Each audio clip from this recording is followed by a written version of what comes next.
കർത്താവിൽ പ്രിയ ദൈവജനമേ, യേശു നമ്മുടെ സൗഖ്യദായകൻ എന്ന വിഷയത്തെ ആസ്പദമാക്കി ഏതാനും ചില ചിന്തകളെ നമുക്ക് ഒത്തുചേർന്ന് പങ്കുവയ്ക്കാനായിട്ട് ശ്രമിക്കാം. അതിനു മുൻപ് ഞാനൊരു സംഭവം വിശദമാക്കാനായിട്ട് ശ്രമിക്കട്ടെ. മലയാള മനോരമ ദിനപത്രത്തിൽ ഒരു വാർത്ത ഞാൻ വായിച്ചത് ഇങ്ങനെയാണ്. അടാട്ട് പഞ്ചായത്ത് അതിൻ്റെ സമീപ പ്രദേശങ്ങളെ ഉൾപ്പെടുത്തിക്കൊണ്ട് ആ ദേശത്തെ സമ്പൂർണ്ണ ആരോഗ്യ കേന്ദ്രമാക്കി പ്രഖ്യാപനം നടത്തുകയുണ്ടായി.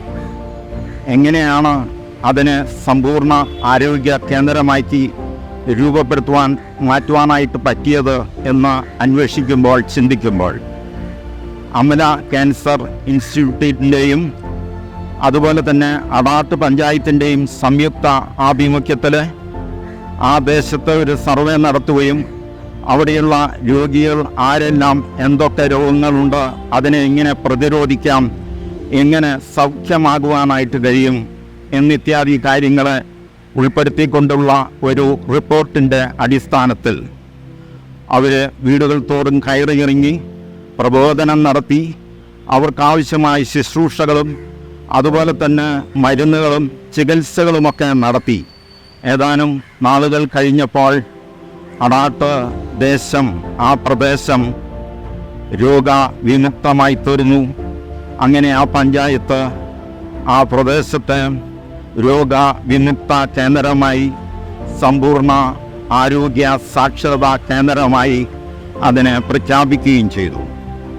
അതുപോലെയുള്ള ഒരു ദേശത്തെ കുറിച്ച് വിശുദ്ധ വേദപുസ്തകത്തിൽ ഇപ്രകാരം പറയുന്നുണ്ട്. മാർക്കോസിൻ്റെ സുവിശേഷം 6-ാം അധ്യായം 53, 54, 55, 56 എന്നീ 4 വാക്യങ്ങൾ ഉൾപ്പെടുന്ന ആ ഖണ്ഡികയിലാണ് അങ്ങനെയൊരു ചിത്രം നമുക്ക് കാണുവാനായിട്ട് കഴിയുന്നത്. ആ ദേശത്തിൻ്റെ പേര് ഗന്നേസര ദേശം എന്നാണ്. ആ ഗന്നേസര ദേശത്ത് യേശുവും തൻ്റെ ശിഷ്യന്മാരും വന്ന് അണഞ്ഞപ്പോൾ ആ മാത്രയിൽ തന്നെ യേശുവിനെ കണ്ടവർ യേശുവിനെ തിരിച്ചറിഞ്ഞു. യേശുവിനെ തിരിച്ചറിഞ്ഞവരും കണ്ടവരും അവനെ കേട്ടവരും ഉൾക്കൊണ്ടവരുമായ ആ ഗന്നേസര ദേശത്തെ നിവാസികൾ ആ ദേശത്തിൽ തലങ്ങും വിലങ്ങും ഓടുവാനായിട്ട് തുടങ്ങി. അവരുടെ ഓട്ടത്തിൻ്റെ കാരണം അവരുടെ ആ ഗ്രാമത്തിൽ വസിക്കുന്നതായ രോഗികളെ സൗഖ്യമാക്കുവാൻ യേശുവിൻ്റെ അടുക്കൽ കൊണ്ടുവരിക എന്നുള്ളതായിരുന്നു അവരുടെ ലക്ഷ്യം. അതുകൊണ്ട് അവർ ഗ്രാമങ്ങളിൽ മുഴുവനായിട്ട് ഓടി ഓരോ ഭവനങ്ങളിലും ചെന്ന് അവിടെയുള്ള രോഗികളെ അവർ കട്ടിലോടെ കിടക്കയോടെ എടുത്തുകൊണ്ടുവരികയും യേശുവിൻ്റെ പദയാത്ര നടക്കുന്നതായ കേന്ദ്രങ്ങളിലൊക്കെ വഴിയോരങ്ങളിലൊക്കെ അവരെ കൊണ്ടുവന്ന് കിടത്തുകയും ഇരുത്തുകയും ഒക്കെ ചെയ്തു. ഈ രോഗികളായിട്ടുള്ള ആളുകളെ യേശു കണ്ടപ്പോൾ അവന് മനസ്സലിവുണ്ടായി. യേശു അവരെ തൊട്ടു. അതിൽ പല രോഗികളും യേശുവിൻ്റെ വസ്ത്രത്തിൻ്റെ വിളമ്പിലുകളും തൊടുവാനായിട്ട് ഇടയായിത്തീർന്നു. അങ്ങനെ യേശു തൊട്ടവരും യേശുവിനെ തൊട്ടവരുമായ എല്ലാ രോഗികളും സൗഖ്യം പ്രാപിച്ചു. ആ ദേശം രോഗവിമുക്തമായി തീർന്ന ഒരു സംഭവം മാർക്കോസിൻ്റെ സുവിശേഷം 6-ാം അധ്യായത്തിൽ 53, 54, 55, 56 എന്നീ വാക്യങ്ങളെ നമുക്ക് പരിശോധിക്കുമ്പോൾ കാണുവാനായിട്ട് കഴിയും.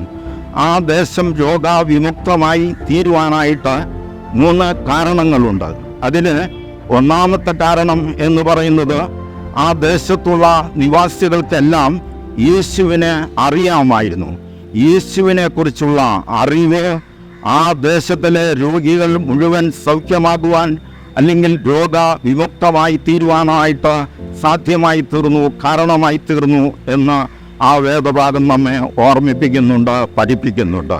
അതുപോലെ രണ്ടാമത്തെ കാര്യമെന്ന് പറയുന്നത് ആ ദേശത്തെക്കുറിച്ച് ചിന്തിക്കുന്നവരായിരുന്നു. ആ ദേശത്തെക്കുറിച്ച് അവർക്ക് ഭാരവും പ്രയാസവും ഉണ്ടായിരുന്നു.